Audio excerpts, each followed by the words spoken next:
Bueno, yo creo que las preguntas abren como otro evento, ¿no?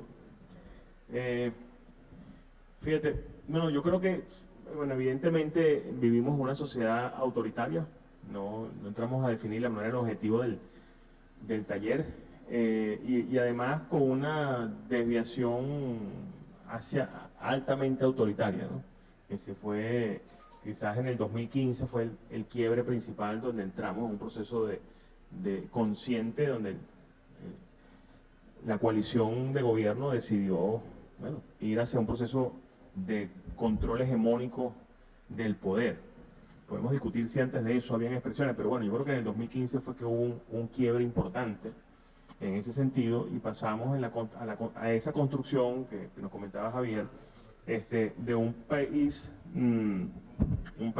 donde venía construyéndose la idea de lo cívico-militar y pasamos a lo cívico-militar policial, que significó, bueno, el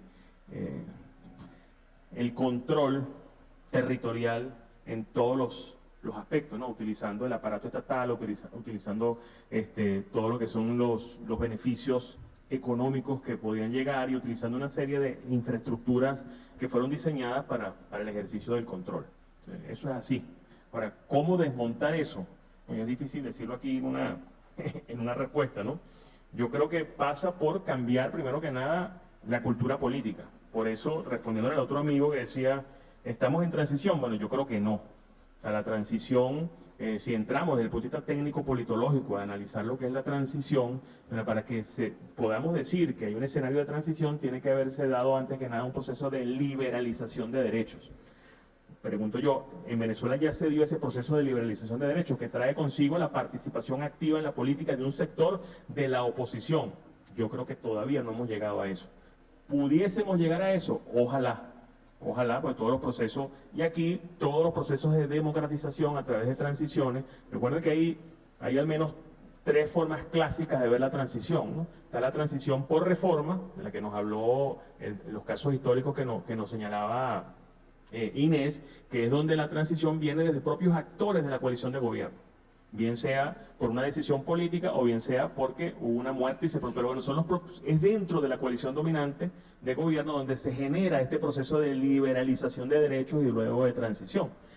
Luego tenemos otro tipo de transición que es la transición por negociación, ¿no? Que bueno, esa quizás la expresión más significativa es la española, donde bueno, hubo un proceso, la muerte de Franco fue un proceso disparador, pero luego hubo un proceso de negociación de un sistema que fue pensado y acordado, ¿no? Y existe, bueno, también las transiciones que son producto bueno, de que implosionan por dentro, un poco lo que pasó en Rusia, ¿no? En la Unión Soviética. Y luego vendría la que es por agresión o por invasión. Yo diría, en Venezuela estamos en un momento donde la transición tuvo un disparador, o hablar de transición tuvo un disparador que fue una agresión militar extranjera. Eso está así. Ahora, ¿ese disparador está determinando el tipo de transición? Creo que no. Creo que no. Creo que todavía estamos en este momento en un momento donde yo creo que es dentro de la coalición dominante donde se están dando los grandes acuerdos de hacia dónde va el país. Lamentablemente, creo que la oposición o las oposiciones están fuera de este debate. Lamentablemente, es dentro de la coalición dominante donde se está dando el principal debate hacia dónde va el país. Por supuesto, entonces, aquí estamos hablando de que hay el tutelaje tiene un conjunto, yo creo que para Donald Trump, cuando se dice que estamos en un tutelaje, bueno, un tutelaje en algunos aspectos. Yo creo que el gobierno tiene bastante capacidad de maniobra en muchos otros. O sea, ¿dónde hay tutelaje? En lo económico, en el tema petrolero, en el tema minero, en el tema geopolítico. Ahí hay un tutelaje. En el tema de que vendes petróleo y después yo te administro el dinero, evidentemente hay un tutelaje. Pero en el tema de la democratización o de la reinstitucionalización, yo veo que allí el gobierno tiene bastante margen de maniobra, es mi opinión, por eso podemos debatirlo. Entonces, evidentemente, por eso yo decía en mi intervención que el proceso de democratización pasa por formar una cultura política de democratización, no solamente por sacar a alguien. No hacemos nada con sacar vamos a decir, a un autoritarismo con narrativa de izquierda para que venga un autoritarismo con otra narrativa, pero que sea igualmente autoritario. Yo creo que nos hemos estado debatiendo entre dos propuestas autoritarias. Y es allí donde hay que romper esa dicotomía, ¿no? ¿Cómo hacerlo? Mira, yo ahí recordando rápidamente, quizás las primeras lecturas, la primera lectura que yo hice en tema de transiciones fue un libro estupendo, se los recomiendo, se llama El poder de los sin poder, de Václav Havel, y en ese libro él dice que al fin y al cabo, más allá de todo el sistema autoritario que se haya diseñado, ¿no? La gente se acostumbra, ¿no?, a ser una especie de reproductor del sistema hasta que decide no serlo. Así de sencillo. O sea, son procesos de conciencia, son procesos de aquí, por eso yo iniciaba, en mi intervención hablé bastante sobre el tema de la necesidad de la construcción de un tejido social, de un movimiento social, y que avance hacia defender derechos y hacia generar procesos que puedan asumir otras luchas. Y luego también recordar a Desmond Tutu, y Desmond Tutu creo que tiene muchas cosas que darle al proceso venezolano. Desmond Tutu fue después de el proceso que se vivió en Sudáfrica, fue la segunda, fue para mí una de las personas más importantes en ese proceso, fue el presidente de la Comisión de la Verdad, ¿no? Y él tiene un libro que se llama El Perdón. Y el perdón no visto desde el punto de vista teológico, que siempre se habla del perdón como algo cristiano, sino como analizándolo como un proceso sociopolítico, ¿no? Y entonces él ahí dice, mira, la rueda de la venganza está en la sociedad hasta que cada uno de nosotros decide pararla. Y viene el reconocimiento, y viene la reconciliación y finalmente el perdón. Por eso decía que estos procesos de justicia no podemos verla con la justicia como normal, sino tiene que ser justicia post-conflicto. O sea, justicia donde no es solamente el que alguien vaya preso, sino eso podrá pasar, sí podrá pasar, pero tiene que haber, o sea, tenemos que sanar a un país que está completamente roto. Me llevo muchas de las intervenciones, muchas preguntas también aquí, la de la amiga, dice, bueno, falta mucho por hacer. Sí creo que en este momento hay que construir procesos de democratización y que el principal sujeto, o sea, aquí el sujeto de cambio, lamentablemente para un sector de la oposición, fueron los gringos. Y el sujeto de cambio de la oposición, pues parece que no está claro. O sea, ¿cuál es el sujeto de cambio de la Venezuela democrática? Tiene que ser la sociedad democrática. A eso me refería con construir un proceso donde haya coordinación estratégica, visión estratégica, objetivos estratégicos y necesariamente cuando lleguen otros momentos haya una capacidad de organización desde la gente. Gracias. Inés. Bueno, entonces con Inés vamos a ir, ya vamos cerrando. Bueno, nos hemos portado bien con el tiempo, estaba previsto culminar a las 12:30. Inés. Gracias. No, yo quisiera compartir con ustedes una idea que a mí me parece que está en el fondo de lo que estamos viviendo. O sea, una cosa son los procesos históricos y otra cosa es el reality show. O sea, el reality show. O sea, estamos en un reality show que es que 24 horas por 7 días. O sea, todos los días pasan cosas. Y los procesos históricos tienen otra dinámica, otro ritmo, ¿no? Entonces, a mí me parece que muchas de las inquietudes que tenemos, quisiéramos tener respuestas inmediatas.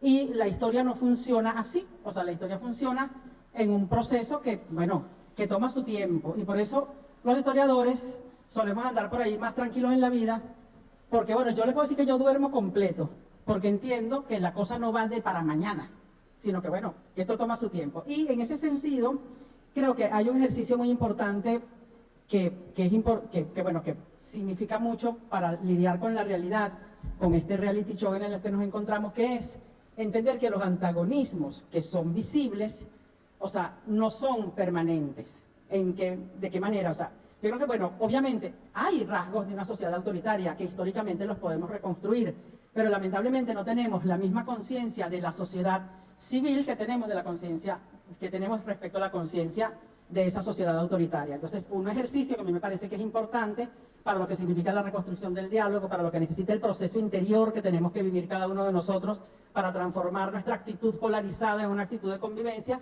es tomar conciencia de que sí hemos sido una sociedad autoritaria, pero también hemos sido una sociedad que ha privilegiado el entendimiento, el encuentro. Entonces, más que agarrarnos y denunciar a los malos, aferrarnos y tener presente a los buenos, por decirlo de alguna forma. Y creo que eso también forma parte de un ejercicio de recomposición de nuestro pasado para deslastrarnos de la carga autoritaria que sin duda tiene, pero reforzarnos con las cargas de construcción de civilidad que también han estado presentes. A mí me parece que este desafío entre una cultura política autoritaria y una cultura política de construcción de civilidad lo estamos haciendo. O sea, lo estamos haciendo. O sea, este ejercicio que estamos realizando hoy y muchos otros que realizamos de vida cotidiana forman parte de este proceso lento, complicado, muchas veces abrasivo, de crear una nueva manera de relacionarnos y de construir posibilidades de construcción de entendimiento que pasa por lo individual, pero que no puede esperar que resolvamos lo individual para arrancar en lo colectivo. Si muchas de las mujeres que se enfrentaron a lo que eran las limitaciones de su acción política hubiese esperado resolver su jaleo individual para actuar colectivamente, todavía estaría individualmente viendo a ver cómo resuelve. Entonces, yo creo que es un ejercicio que se hace en simultáneo, ese proceso de transformación individual, de compromiso individual, con el del compromiso colectivo, para que eso se mueva más allá de nosotros. Y verdad, para mí el ejemplo de lo que representó la Semana del Estudiante, no por idealización, ni por... Todos esos niños nacieron en gomecismo. O sea, todos nacieron en gomecismo. Nacieron en 1908 y por eso tenían 20 años en 1928. Y de esa práctica ausente de movilización, construyeron una opción que trascendió y se convirtió en perdurable. Entonces yo creo que hay que tener más confianza en lo que significan las herramientas que una sociedad puede construir a pesar de un entorno adverso como el que resulta de esta práctica política. Y yo entiendo que la preocupación respecto al poder militar, a la presencia militar, al peso de la institución militar, no es poca cosa y forma parte efectivamente de las dificultades, de la complejidad y de los obstáculos que representa la construcción de espacios de civilidad. Pero aunque la historia no se repite, habría que pensar si había algo más poderoso que los militares después de la Guerra de Independencia, que tenían además la bandera del triunfo contra... Mira, se trató de construir un espacio de sociabilidad política. Bueno, ya va, bájale dos. Se alzaron, tumbaron a Vargas y lo volvieron a llevar para atrás. Entonces yo creo que la sociedad misma va construyendo los recursos de contención de ese poder militar. Yo no tengo la varita mágica de saber, pero decía Juan Luis, también decía Miguel, mira, o sea, son procesos que se construyen en la sociedad y que aunque no los veamos, están ocurriendo. Entonces yo simplemente cuando me recurro a la historia, me doy cuenta que seguramente las personas que les tocó vivir en 1830 la disolución de la unidad colombiana y después ver cómo todo aquello se convirtió en otra cosa, no lo podían ver en su momento, pero eso pasa, ocurre, se construye. Y por eso los convoco mucho más a la idea de vivimos procesos históricos y, aunque no parezca real, esos procesos históricos dependen de la acción individual que se convierte en acción colectiva.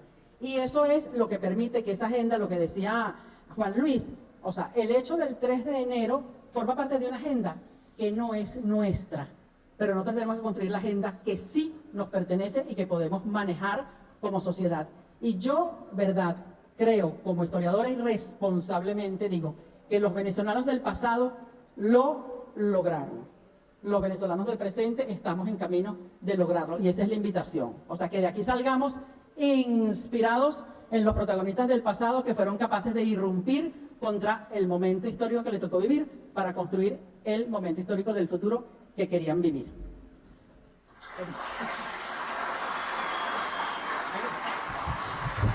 Muchas gracias a Inés.